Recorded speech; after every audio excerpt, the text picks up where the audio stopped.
What is the relevancy of General Qasem Soleimani, who was killed last year? What was his relevance to Quds Force in the IRGC? Actually, let me tell you something which is very clear.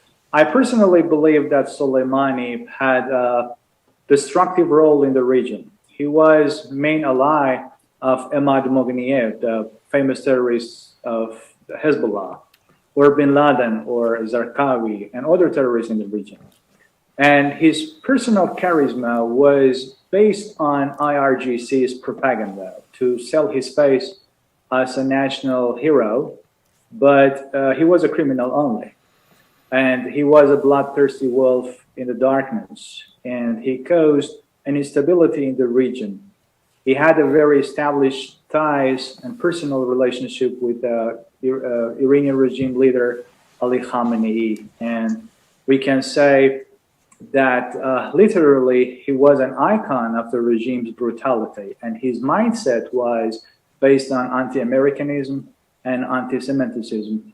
And we can ask right now, what is his legacy?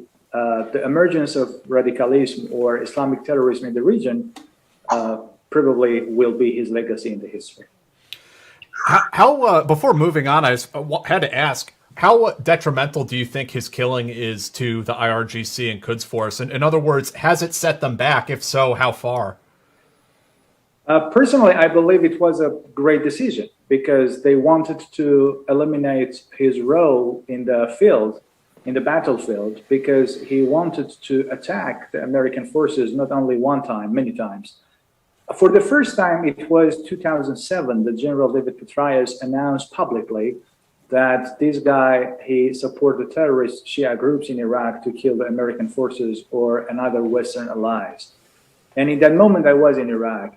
And he liked to use the Lebanon policy during the 1980s to put American under pressure to leave the country, because he believes from Afghanistan to Mediterranean Sea, it should be a land corridor for Iranian regime to shaping the Shia crescent in those countries. And personally, I was angry with the elimination of Qasem Soleimani because he was a bloodthirsty guy and he didn't respect the policies, the international norms, or he didn't care about the diplomacy logically. For the reason United States made the decision to eliminate this guy because he was not under the order.